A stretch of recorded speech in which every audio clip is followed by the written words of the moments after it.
Mi nombre es Diego Hernández, soy sociólogo de profesión, doctor en estudios urbanos. Trabajo como profesor en el Departamento de Ciencias Sociales y Políticas de la Universidad Católica del Uruguay. Mi agenda de investigación es sobre movilidad cotidiana y transporte público. Bueno, respecto a los desafíos de la movilidad en Montevideo, eh, básicamente la movilidad en Montevideo hoy está sujeta a los mismos desafíos y tensiones que en el resto de las ciudades. Claramente hay varios temas relacionados al sistema en su conjunto, como por ejemplo la congestión. Básicamente, si uno lo compara con otras ciudades, incluso de Latinoamérica, la congestión que vivimos en Montevideo no parece ser tan severa, no lo podría afirmar con cifras, pero desde la experiencia y desde lo que los colegas comentan, claramente no se trata de un problema tan dramático como en otros países, que estamos hablando de literalmente la ciudad se detiene durante determinadas horas, el movimiento es muy lento, excesivamente lento, pero sí estamos experimentando el tema de los tiempos, el tema de la congestión, el tema de, bueno, lugares de estacionamiento en el caso del transporte privado. Esto enlentece también al transporte público. Esto es indudable, es un desafío grande para el transporte público, el hecho de ir más lento, básicamente, más allá de que la congestión es causada básicamente porque hay más autos, no porque haya más ómnibus. Pero los ómnibus pagan el costo de la congestión. Cuando digo los ómnibus, las personas que viajan arriba del ómnibus pagan el mismo costo de congestión que paga la persona que va en el auto también. Esa es una situación de injusticia, es uno de los desafíos que tiene la ciudad sin duda. Creo que en términos del transporte público, uno de los grandes desafíos de Montevideo es sin duda aumentar la velocidad de circulación.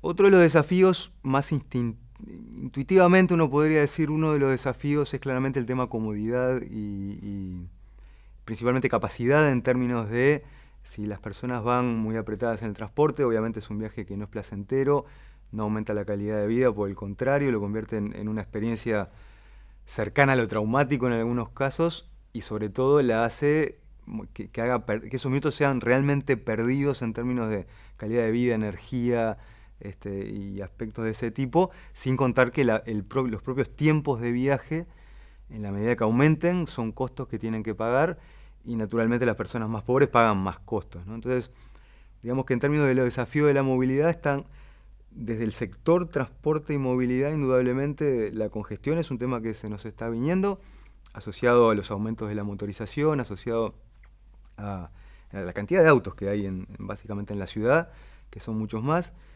Desde el transporte público está este desafío de mejorar la calidad, diríamos. Básicamente, la calidad de un sistema de transporte público tiene que ver con, muy a grandes rasgos, la comodidad con que transporta a las personas, la velocidad con que lo hace y al costo que lo hace, o sea, que la tarifa que se tiene que pagar. Bueno, en ese sentido, nuestro sistema tiene mucho margen de mejora, ¿verdad? Ciertamente en velocidad y demás. Más allá que Montevideo no deja de ser una ciudad chica, o sea, buena parte de los viajes presentan tiempos que son relativamente bajos, si los comparamos con otras realidades, pero también es cierto que detrás de un promedio relativamente bajo encontramos desviaciones importantes que son las personas que viven lejos del centro de la ciudad. Ahora, si nosotros pensamos en términos de cuáles son los desafíos de la movilidad, uno ve estas cosas, tienen también que ver con resultados de otros procesos más estructurales que tienen que ver con cuánto se extiende o no la ciudad. Y Montevideo, como otras ciudades, también ha tenido un patrón de extensión, en algunos casos extensión fuera de los límites administrativos de Montevideo, podríamos denominar una suerte de proceso de suburbanización en un par de ejes fuera de Montevideo, que eso naturalmente tiene un sesgo hacia la motorización privada. Las personas que vienen de la Costa de Oro y demás, probablemente en términos proporcionales viajen más en auto que en transporte público. Si lo hacen en transporte público, también si lo hacen en auto, pero aumentan los tiempos de viaje y demás. Entonces hay un desafío que tiene que ver con el desarrollo urbano propiamente tal. No podemos pensar política de transporte sin pensar política de desarrollo urbano. Y esto es, si nosotros extendemos la ciudad, su urbanización de sectores medios, que a su vez van a tener más tasa de motorización, vas a meter más autos en la ciudad al final del día, pero a la vez tenés una experiencia de periferización de sectores populares que ponen tensión a la red si no cubre algunas zonas, porque básicamente cuando vos generás aumento en baja densidad, vos estás poniendo mucha presión sobre una red de transporte público porque aumentás el costo del pasajero transportado. Entonces, ahí hay un tema sistémico que es relevante. Hoy uno de los desafíos también tienen que ver con ese progresivo cambio en el patrón de utilización de auto y ómnibus, el tema de la baja en la cantidad de personas que usan el transporte público, que se publicitó últimamente y que es una preocupación de autoridades y operadores, es un tema. Eso necesariamente lleva a pensar a cuál es la ecuación también de financiamiento del sistema, bueno, qué es lo que se puede hacer para mejorar o no. Y estos son aspectos bien estructurales que ya incluso hasta trascienden el tema velocidad o comodidad o lo que sea. Al rol de los ciudadanos en el sistema de movilidad, ahí hay una discusión grande que es en realidad, bueno, ¿quién es el que define un sistema de movilidad? O sea, ¿se basa en opciones individuales o son aspectos estructurales los que lo definen? Si vos tenés una ciudad como el modelo anglosajón o la caricatura del modelo anglosajón, que en algún caso se acerca mucho a la realidad, donde básicamente vos no podés ir a comprar leche si no es a un mall que está a 3 kilómetros de distancia, o incluso a 1,5 kilómetros de distancia, pero que implica salir por una autopista o algo, lo que llama el modelo de ciudad para el automóvil. Bueno, sí, hay una decisión de ir al entorno suburbano, sí, hay una decisión de comprarse un auto, pero la realidad es que hubo un conjunto de decisiones donde muchos actores ganaron, pero que dejaron impuesto un modelo de ciudad que imponen en cierta medida también decisiones individuales. Eso por ese lado para despejar esa discusión primero respecto al rol del ciudadano, qué es lo que puede hacer el ciudadano. Después está siempre la opción esa de, bueno, intentar convencer al ciudadano también en términos, si se quiere, hasta ideológicos de lo relevante que es favorecer transporte público y movilidad activa.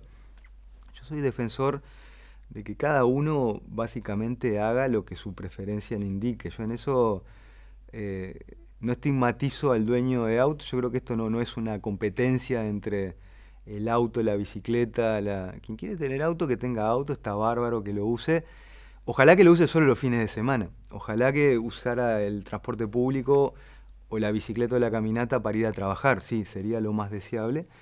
Entonces, en ese sentido, yo digo, bueno, está bien que lo use. Uno se pone a pensar y dice, bueno, el auto es más cómodo, es más rápido, que de repente no quiere ir apretado. Bueno, entonces, por ese lado está bueno poder darle las condiciones para que dentro de las opciones viables esté también el transporte público. Claramente en Montevideo hay pocas condiciones respecto al transporte activo. Ese es un tema, es uno de los desafíos grandes de la movilidad, el dotar de infraestructura para el transporte activo. Es verdad que después están los detractores que comentan, bueno, pero después están ahí y no las usan, pero la realidad es que si no están no se va a usar. Eso es lo que sí tenemos claro. Hay discusiones en otras ciudades donde estuvo esta misma discusión, bueno, pero vamos a invertir, pero después no lo usan, y que después de varios años, porque es un tema también de un cambio de hábito que es un poco más profundo de lo que a uno le puede parecer, se encuentran con que tienen ese tema de la congestión de bicicletas. Y bueno, entonces, en ese sentido, o sea, el hecho de contar con infraestructura para modos activos, un transporte público más amigable, una ciudad más amigable también para el que camina. O sea, el rol del ciudadano también implica que desde la ciudad se visibilicen todos los actores, ¿no? Y la realidad es que las ciudades a veces están muy pensadas para el actor que viaja en auto. Algo menos para el autor que viaja en transporte público, bastante menos, pero claramente se piensa bastante menos en el peatón y en el ciclista. Y esas son decisiones que implican, y ahí creo que hay un rol ciudadano en términos de convencerse y tolerar lo que es la redistribución de algunos bienes públicos. O sea, cuando nosotros ponemos un semáforo más largo para que la gente cruce, si se enoja el tipo que está en el auto esperando, bueno, ahí lo que hay es redistribución de tiempo, vos le estás dando más tiempo, sí, de repente no cruza nadie en ese ciclo del semáforo, bueno, pero hay redistribución y bueno, a veces es el propio ciudadano el que tiene que ver el bien mejor ahí, el bien mayor. Bueno, en ese tipo de discusiones es relevante también pensarlo desde ese punto de vista.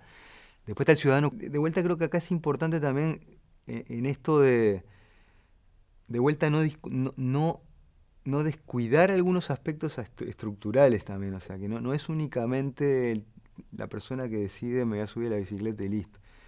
Y los aspectos estructurales generalmente tienen que ver con inversiones de bienes escasos, que se quitan de otras áreas para poner en unas áreas determinadas. Yo creo que hay un modelo de movilidad en Montevideo. Claramente hay un paradigma de movilidad adoptado y abrazado, eso es claro. No tengo tan claro si en los hechos ese modelo es el que estamos viendo hoy en la ciudad. Nuestro sistema es muy estable, o sea, el sistema nuestro en realidad no ha tenido grandes cambios. Yo creo que eso en el fondo ha sido una fortaleza, ha tenido sus debilidades, pero ha cumplido con sus cometidos básicos de forma muy aceptable. En ese sentido, o sea, el modelo actual no es un modelo ni caótico ni completamente excluyente, tiene dificultades, obviamente. Ahora, el modelo de acá a 20 años, en la teoría, es claramente un modelo de movilidad sustentable que también considera la cuestión de la energía y del medio ambiente. Es un modelo que claramente prioriza el transporte público y las opciones activas, eso es indudable, y eso es muy bueno. Ahora, después, cuando se traducen medidas concretas, hay que ver qué pasa. La buena política pública es la que se implementa bien. Entonces, lo que siempre se habla del corredor Garzón, el corredor Garzón es una medida de política más que acertada. La cuestión es que la implementación aparentemente no es la que hubiera sido deseable, sea por el lugar, sea por el tamaño del corredor, lo que venga, pero siguió claramente un paradigma muy claro. Pero si uno piensa, por ejemplo, en las líneas solo bus de Avenida Italia, que básicamente en términos concretos son un conjunto de pinturas bien delineadas, una prohibición de estacionar, pero eso redistribuyó espacio hacia el transporte público con una inversión muy baja, y esa es una medida donde claramente queda plasmada la prioridad por el transporte público, y generó muchas resistencias. Entonces, bueno, pero el modelo yo creo que es ese. Lo que está claro que va a ser un modelo que va a llevar su tiempo en implementar. Creo que por el momento no es el que estamos viendo ahora, en el marco de un Montevideo que creo que aún no se está enfrentando a la peor contingencia posible en materia de movilidad. Ni en congestión, ni en crisis del transporte público, ni en motorización extrema. Pero el modelo creo que está claro, no sé cuál va a ser el de dentro de 10 a 20 años. Realmente no lo... De vuelta, nuestro sistema es un sistema que en general... A ver, la tasa de motorización, yo no espero tampoco que baje, por ejemplo. O sea, yo creo que les pasó a los países industrializados, de vuelta, objetivamente, el modo privado objetivamente tiene muchas ventajas. El modo privado está asociado a un tema de prestigio, pero también a muchas cuestiones de calidad objetiva. Entonces, en la medida que hay crecimiento económico y baja de costos, como pasó en nuestro país hace 40 años, lo que va a pasar es que va a seguir creciendo el número de autos. El modelo, de vuelta, no puedo contestarte si va a ser ese, el que desearía sería aquel que pudiera distinguir claramente tenencia de uso, que el uso del transporte privado se moderara en favor del transporte público y los modos activos. Ese es claramente el modelo que se abraza teóricamente. Pues son bien estructurales para alcanzar ese modelo.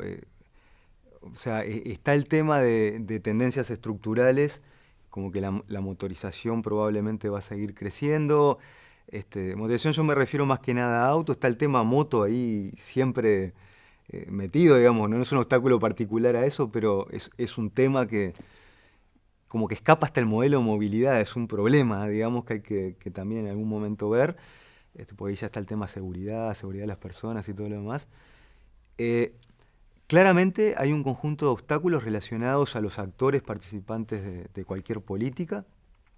Claramente el caso de los operadores puede constituirse un obstáculo. En el caso de las lógicas políticas en general de hechura de política pública puede generar también un conjunto de obstáculos. Está el obstáculo económico de la sustentabilidad del sistema. Muchos autores se refieren al círculo vicioso del transporte público, que en realidad, en el fondo son el conjunto de obstáculos juntos, ¿no? Porque en el fondo, si el tema económico para el transporte público se pone complicado, o uno recorta la calidad, baja frecuencias, o deja de mantener los coches, entonces básicamente lo que pasa, la gente deja de elegir más todavía, hay más transporte privado en la vuelta, no hay transporte informal, en el caso de Montevideo no hay transporte colectivo informal, esa es una ventaja. Entonces, ¿qué pasa? O subís el precio, o bajás la calidad, hay más autos, hay más congestión, el transporte público se demora más, eso compromete más el tema financiero. Bueno, ahí hay un obstáculo muy relevante.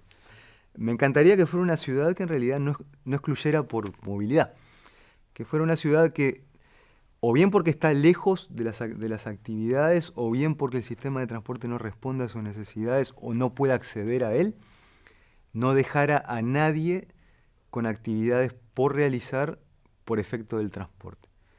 Porque estamos hablando de transporte, digamos, pero esa sería un poco para mí el escenario ideal. Ojalá que menos caótica, sobre todo menos caótica también en términos de orden. Pero bueno, para eso es necesario cambios relativamente estructurales, eso es real.